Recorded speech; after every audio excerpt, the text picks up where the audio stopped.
Okay, Chapter 5. The Hullabaloo.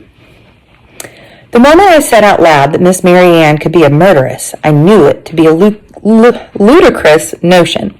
Yes, she had an ongoing dispute with her sister-in-law, but that had been true for nearly a lifetime, and she had never killed her before. So why today? It seemed highly unlikely. I had witnessed her anguish as she sat beside the corpse. A commotion outside brought us all to the door. Thudding hooves, clattering wheels, shrill whistles, and bells, the police had arrived. "What an almighty din," said Mr. Dillon. "No respect for the dead." 5 men jumped from the police wagon carrying a canvas stretcher and other implements of rescue. A burly man wearing a tweedy Ulster overcoat shouted directions. A thick mustache jumping on his lip. Ooh, I bet you this is the inspector. "The senior detective," said Hector. "No uniform, but much noise." "Look there!" I recognized the young officer holding open the door. "It's Charlotte's constable, the one who came too late to pick you up off the floor, Mr. Dillon." Charlotte burst into the shop, gasping as if she'd run beside the police wagon all the way from the station. The men thumped and bumped their way up the narrow staircase that shared a wall with the sweet shop. Then silence. "Well now," said Mr. Dillon, "some of those young men may find themselves a bit sick seeing what they're about to see." Hector and I looked at each other. Our entire acquaintance amounted to little more than half an hour, but I knew in an instant that we both wished with all of our hearts to be upstairs watching the it's constabulary. It's the constables, but A-R-Y at the end. Constabulary perform their duties. A tickling thrill of conspiracy raced up my spine. I gotta get rid of this notice on there, or I can't see. Okay. "Time to go, Miss Aggie," said Charlotte. "We've been dawdling far too long." "It can't be called dawdling at a death scene," I said. "We're making crucial observations." "My crucial observation is that your grandmother will have sharp words if we're late for tea," said Charlotte. "Thank you, Mr. Dillon, for the unnecessary sweets, and we'll be on our way." "Come with us," I spoke to Hector, not looking to Charlotte for permission. Why did an afternoon so perfect as this need to end? "There's always plenty. It would be ever so nice to have you." I was depending on Charlotte being too polite to interfere with an invitation just given. "Mummy will love to meet a new friend, won't she, Charlotte? Please, Hector, we've so much to discuss." It used to be that Mummy would be sitting with Papa in the library after lunch, sewing perhaps, and quietly chatting, when Papa was still alive. Naturally, she wouldn't be sitting so pleasantly with a ghost, would she? Though perhaps his ghost had remained a faithful companion these many months, giving Mummy some small comfort. I considered the idea that memories and ghosts are knitted together as closely as stitches of yarn on a needle, part of the same warming shawl that each of us wears. Occasionally my mind strayed to consider what my father might look like now. Not his ghost, but inside his coffin. Well, that's kind of a morbid thought, isn't it? Or what if he hadn't been buried, but picked clean by helpful carry-on, leaving him a skeleton, shiny white and elegant. Where is her mind going? Carry-on is a type of bird. Mummy was most important with what she called my morbid preoccupation. I just said the same thing. Papa being dead was the very last thing she wanted to think about, though she clung to his memory with her own melancholy resolve.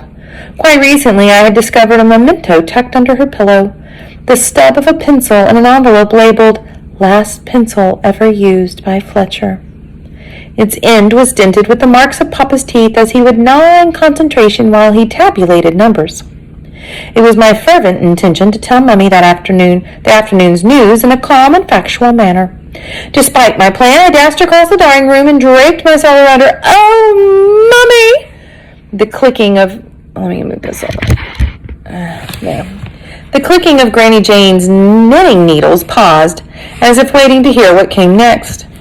Tony hopped off his mat by the fire and pushed his head against my leg, accepting my ear pulls as merely his due. That's the cat, and so that's the other picture we had not seen yet. Remember? Tony the cat. I thought it was a dog by the picture, but I guess it's a cat, huh? Come on. Yeah. It's got to be a dog. The way she talks about it sounds like a cat, but that's a dog, right? That's a dog. Okay. Whatever has happened? Mummy's voice was muffled by me squashing her. Gracious, Agatha! She caught sight of Hector hovering in the doorway. And who is this? She tried to rise, but my hug impeded her.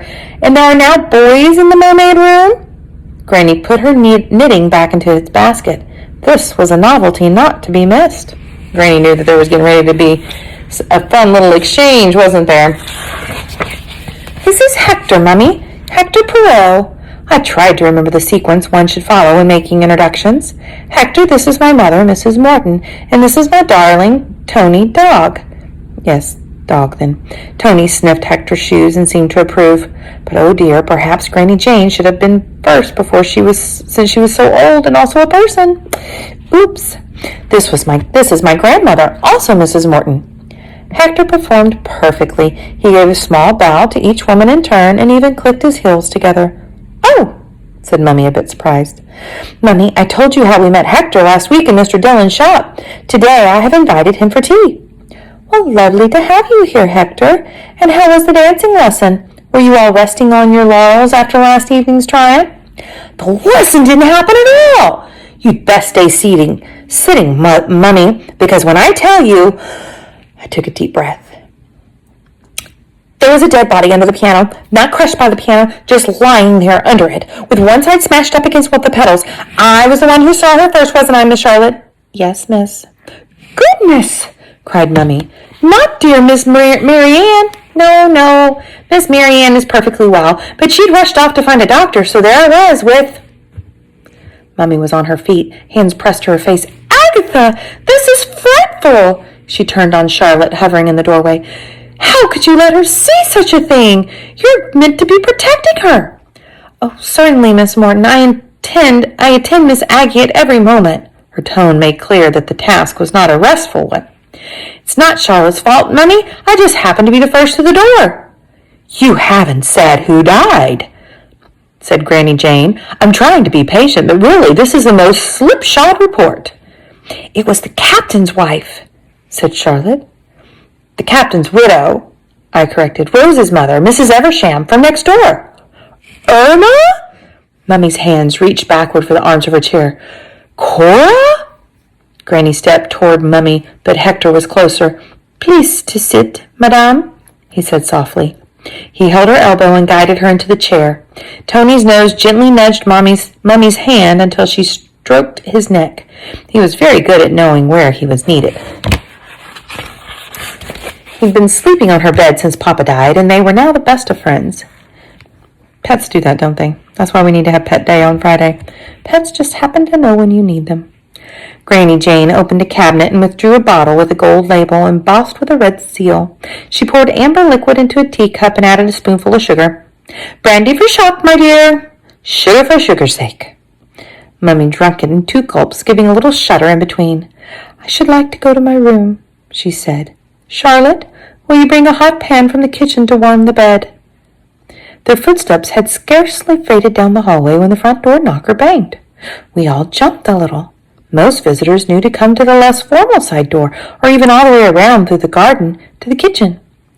Granny clasped her bosom in surprise. Who is making that appalling uproar? We haven't any servant to answer the front door, I whispered to Hector. Robertson left months ago when we turned out the poor because of Papa's bad investments. Another knock. I will go. I hurried into the hall with Hector close behind. I peered through the pane that overlooked the doorstep. Oh! I cried. It's a policeman! Charlotte's policeman. Tall and ruddy-cheeked, his knuckles raised and ready to knock again.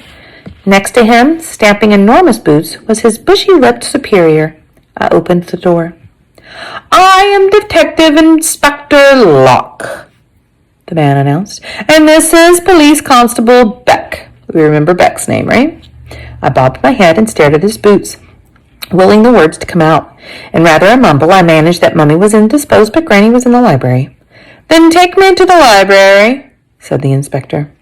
I imagined that I was handsomely attired in the sharp tailcoat and striped cummerbund of an excellent butler as I stepped to the library door. "Detective Inspector Locke and Police Constable Beck," I told Granny in my best posh voice. "Ma'am?" "Oh, for heaven's sake," said Granny Jane. The inspector paused on the threshold, eyes scanning the book-lined walls, the floral arrangements from last evening's concert, the deep velvet chairs, a cozy fire in the grate. His survey refreshed my own appreciation of the best room in all the world. Granny's keen eyes awaited the inspector's attention, until he finally approached. The constable and Hector slipped in behind him. "You may go, Agatha," said Granny. "Please ask Mrs. Corner to make a tea tray for the inspector." "Oh, no, thank you, ma'am. No tea on duty, and the young lady is to stay. She's the one I'm here for." "We'll also need to interview the girl's, nursemaid," said Constable Beck, "the other witness at the scene." "Charlotte," said Granny Jane, "is with my daughter-in-law, who is unwell." "She's not a nursemaid," I muttered. "I'm not a baby." I sounded most uncivil, but at least my voice was emerging. "Who's this?" Inspector Locke peered down at Hector as if he were a fly on a cream biscuit. "Hector Barreau, at your service, monsieur." Hector made it sound as noble a position as the Prince of Wales. "Were you also at the crime scene?" "No, monsieur." "Crime scene?" said Granny Jane. "Crime scene?" "Just as we guessed." Hector lifted one eyebrow, and I did my best to lift one in return. It was official. I had seen a murdered person. How grim for poor Rose to hear that her mother was a victim of murder. But thinking back upon what Rose had said aloud before the concert, would she consider it such grim news after all? "Your attendance is not required here," the inspector said to Hector. "Go away. See if you can find this Miss... He flipped open his notebook to retrieve the name. "Miss Graves." Oh, that was Constable Beck talking. "Miss Graves," said Constable Beck from his position near the door. "Graves," said the inspector. Hector bowed neatly. "Remember every word," he whispered to me as he passed. I slid onto the ottoman at my grandmother's side. "You may speak with Agatha only if I am present," said Granny Jane to the inspector. She gestured toward what I called the sofa of rigor mortis, the very hard one that leaves a person rather stiff. The inspector's eyes widened slightly as his bottom met the surprising plank of tuft satin. "Now then," he began. "The child has had a most distressing afternoon," said Granny Jane. "Indeed. We will keep this brief, but she was the first to arrive on the scene. Her impressions may be important." I kept the smile from my face, but I preened a bit inside. As a poet, I had practiced having first impressions. This would be a good test of my observational skills. If only I could write them down instead of talking. My fingers began to itch. Granny leaned forward, pinning the police inspector with her fierce gaze. "I believe, Inspector Locke, that you said crime scene." "That is correct, ma'am. The news will be all about town by morning, so there's no point in trying to keep it quiet. The woman was poisoned. Clear and simple." Oh, that's the end of the chapter. That's just rude to leave us like that. Oh, pity's sake. See how long the next chapter is.